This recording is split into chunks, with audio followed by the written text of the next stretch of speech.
Experiment number 5, internal resistance of a cell.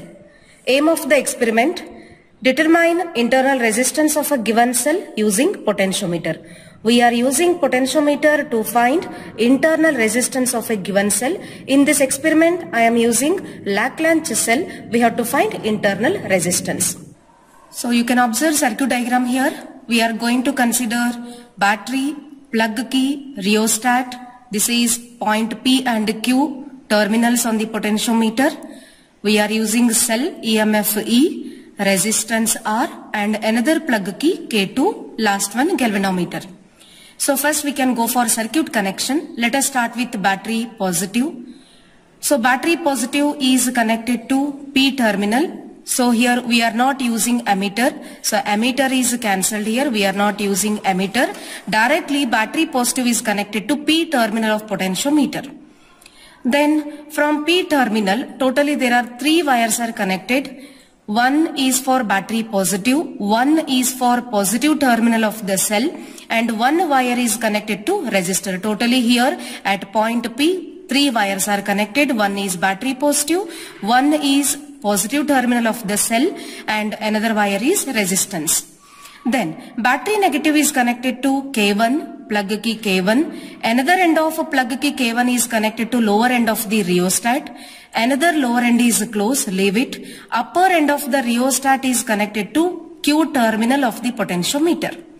Then negative terminal of the cell and K2 another end, both are together, is connected to positive terminal of galvanometer. Negative terminal of the galvanometer is connected to sliding contact, or it is also called as jockey. Then a resistor another end is connected to K2. So this is circuit diagram. Now we can go for connections. This is potentiometer. Potentiometer is having several meter wire. This is manganese or constant. This is alloy we are using on potentiometer because it is independent of temperature, and these several meter wire is parallel to meter scale. Now you can observe this is point P and this is point Q. These are the terminals of the potentiometer. And we are using resistance. This is a given cell. We are using Lagrange cell. This is battery, galvanometer, plug key K1, K2, this is rheostat and jockey. So now go for connection. From P terminal, totally we are connecting 3 wires. You can observe here. Totally there are 3 wires connected from P terminal. So one wire goes to resistance one end. Another wire is connected to positive terminal of the cell. And the third wire is connected to battery positive. You can observe one more time. 3 wires are connected. One wire is for resistor one end. Second wire is for positive terminal of the cell. And the third wire is for battery positive. Totally 3 wires are connected at point P. Then come to the point Q. Point Q is connected to upper end of the rheostat. This is upper end. And one lower end is closed. Another lower end is connected to K1. And another end of the plug key is connected to battery negative. This is battery negative here. And come to the resistance. So one end of resistance is connected to K2 and another end of plug key is connected to positive galvanometer. You can observe at positive galvanometer 2 wires are connected. One is from cell negative, another wire is from K2. These 2 wires together it is connected at positive terminal and negative terminal is connected to jockey. So this is the connection. Now we can go for observation. So first I am going to switch on battery as well as a cell. We considered Lagrange cell. So we just switch on cell as well as battery. So battery should be DC, direct current, and I am going to set voltage at 2 volt. We set voltage at 2 volt. This is battery. We switch on the battery. So now this is K2 and this is K1. K1 should be always closed. Then only the current will flow. This is K1. So now come to the observation. First observation, you can observe here. Balancing length L1 in centimeter. K1 is closed, K2 is open. First we have to write balancing length L1. Now you can observe here. For balancing length L1, we have to close K1. K1 should be always closed. come to the key K2. K2 is open. When K2 is open, this is acting as an open circuit for the cell. Now cell is in open circuit, so from the cell we will get EMF. When K2 is closed, this is a closed circuit, then we will get a terminal voltage from the cell.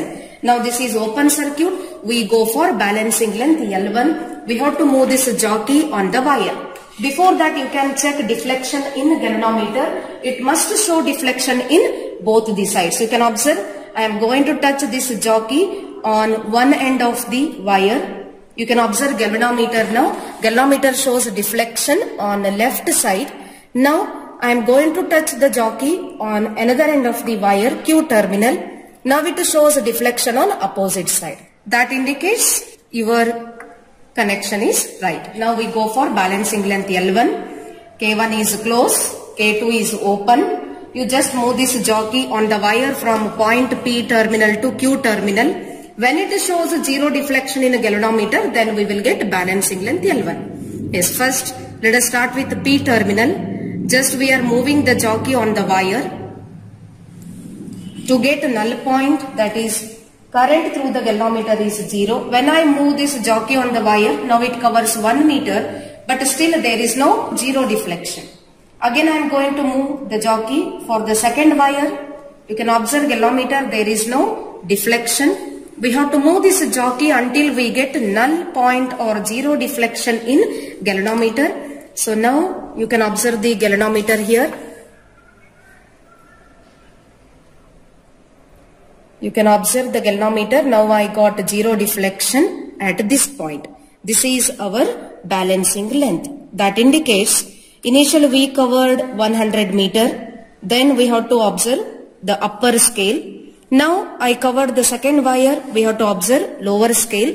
So now the balancing length will be 193. 193 is our balancing length L1. Right? We go for observe how much? 193 centimeter. This is L1.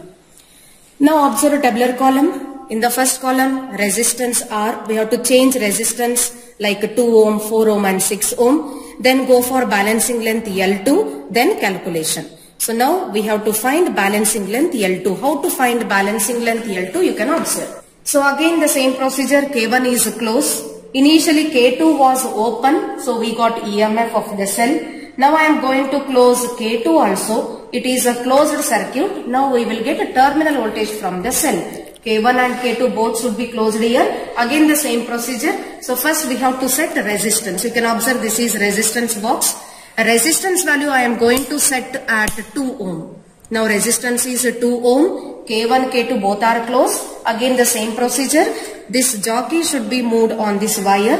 So where we have to get zero deflection, that you can observe here. So now I am moving jockey on the wire. You can observe we got zero deflection now. So balancing length I got 80 centimeter. This is balancing length is 80 centimeter. This is first trial. So in the first trial, resistance is 2 ohm, balancing length is 80 centimeter. Similarly, go for second trial. For second trial, resistance should be set for 4 ohm. We got balancing length 147 centimeter and calculate small interval resistance R. Then third trial, we are going to set resistance for 6 ohm. I got L2 value 180 centimeter and the answer for internal resistance is 0.433 ohm. Now you can observe the last column. So here the initial or the least value is 0.43 and the final value is 2.825. So internal resistance lies between 0.433 ohm to 2.825 ohm. This is internal resistance of a given Lagrange cell.